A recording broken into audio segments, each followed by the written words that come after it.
Channel 5 Network. This is Sportsline.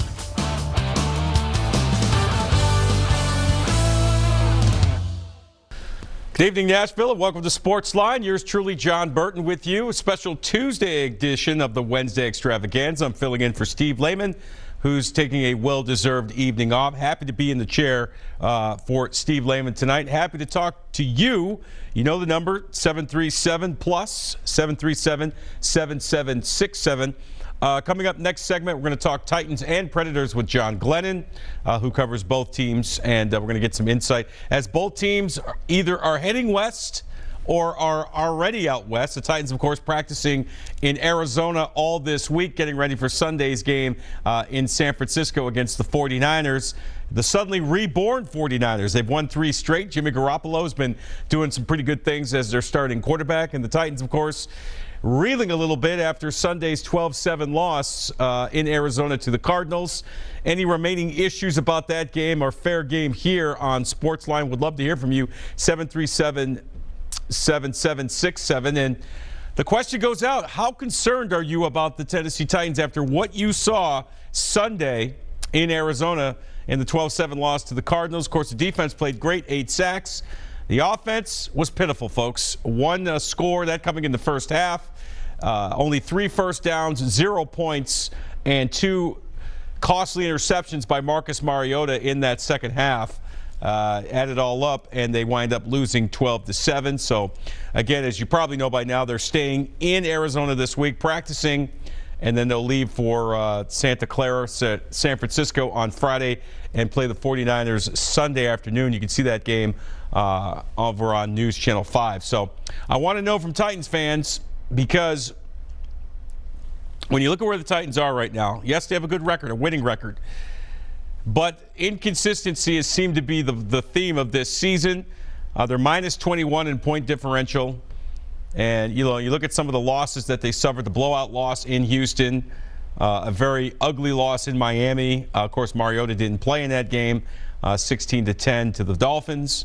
Last week's loss, and, of course, that blowout loss in Pittsburgh on that Thursday night to the Steelers. You start to wonder if this team has any staying power, assuming they make it to the playoffs. And now that division is obviously in jeopardy. They're behind the game to the Jacksonville Jaguars. But keep in mind, the Titans still control their own destiny to win the AFC South. If they win out, they will be AFC South champions because, of course, they play the Jaguars in the final game of the regular season, New Year's Eve at Nissan Stadium. So we'll get your thoughts on that.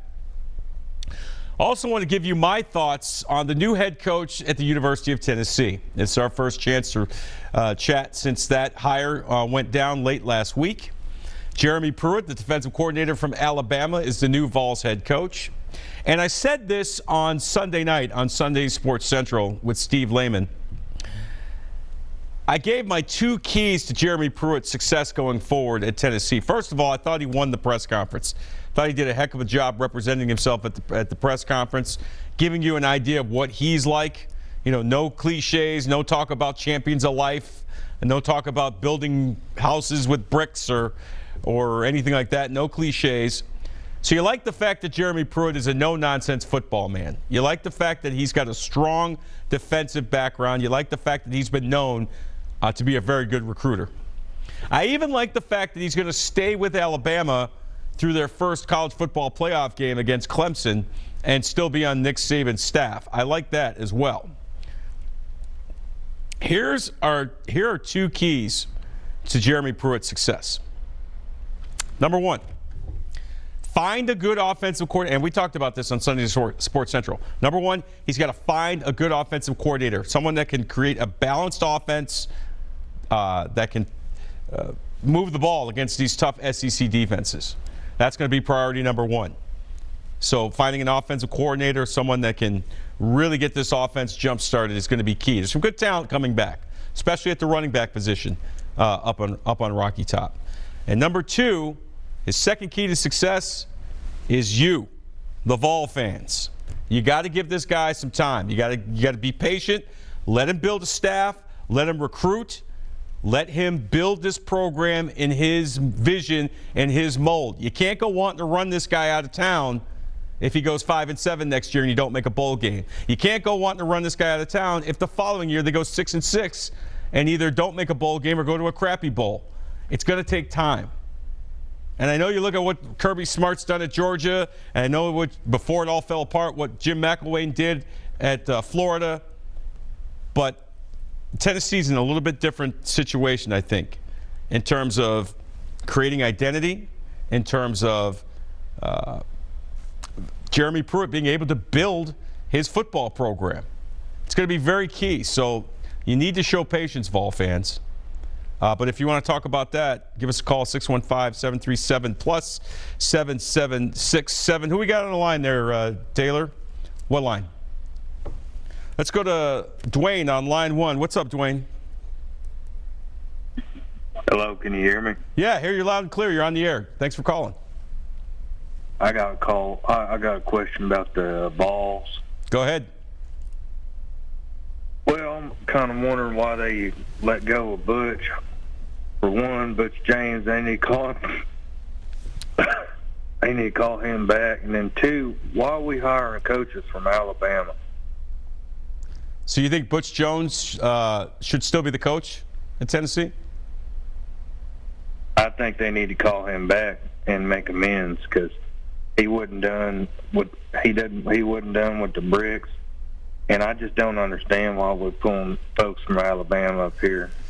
Well, have you seen Alabama lately? It's a pretty good program. They've won a lot over the past few years. That's what happens. When a team is winning and winning consistently, people want their coaches. It happens in the NFL with the New England Patriots. Bill Belichick loses assistants all the time. And I thought it was a pretty bold thing for Phil Fulmer to do because obviously we know that there's no love lost between him and Alabama. But when you find the right guy, you got to put that other stuff aside, Dwayne, don't you? I mean, the object is to win, right? So you're saying you'd rather bring back Butch Jones than hire a coach that worked at Alabama? All right. He hung up, thankfully so. Happy holidays, Dwayne. Who do you have on line 2, Taylor? Let's go to Brad on line 2. What's up, Brad? Hey, how you doing? Good, man. Thanks for calling. What's on your mind tonight? Well, I just got a question for you about this new coach. I mean, he seems pretty good. All right. You know what I'm saying? All right. Thanks for the call. Got a lively crew tonight. No, keep those calls coming in. I'm in that kind of mood tonight. So whatever you got, it's fair game. 737-7767 is the number to call. Your thoughts on Jeremy Pruitt. And again, patience is going to have to be a key. And I know that ball fans don't like to show a lot of patience. You know, they pride themselves on being this passionate fan base, and that's great. But you need to temper that passion and allow Jeremy Pruitt. One of the things that stood out to me at his press conference, to me, was the fact that he said, look, I'm here, and I'm here to help this program get back on track and win, but it's going to take all of us. You know, the school administration, the athletic department, and you, the fans. You know, you ran Butch Jones out of town. He was the guy that you didn't want anymore. Now you got Jeremy Pruitt, who I think is a good hire. But again, like I said, they go 5-7, even 4-8 next year, which could happen. We don't know. You can't be wanting to run this guy out of town after 1 or maybe 2 bad years or subpar years. You got to let him get a couple of recruiting classes in there. You got to let him build his program, as I've said repeatedly. That's going to be the key. And I like the fact that he said, look, my expectations are higher than any of your expectations could ever be. I understand. Tennessee, high expectations. But in order for Jeremy Pruitt to succeed, you're really going to have to show some patience. So who do you have on line 1? I'm sorry. Lucy on line 1. What's up, Lucy? Hey, I don't know anything about sports, but I've watched you since you've been in Nashville, and you make me like listening to sports coverage. Oh, thank you. Appreciate that. I've got to add this to this conversation about the Vols and Ole Miss. Okay? Fire away. All right. This goes back decades, 50 years or something with Bear Bryant, and I've had to leave people's houses before that were related, before the guns were pulled out. So, it's just a yanking of the chain kind of thing, and maybe it will work, but I just can't believe that Ole Miss gave up anybody. So that's all I want to say. Bye. Thanks for the call. All right, we're going to take a break. We come back. If you're on hold, stay there. We'll get to you on the other side of the break. We're also going to hear from our buddy John Glennon. We're going to talk some Titans and some Preds. He covers both, and he does a great job. Friend of show. Plus your phone calls. Concerns about the Titans, thoughts on the new Tennessee head football coach, and anything else on your sport and mind. It's all fair game as we roll on here on Sportsline on News Channel 5+.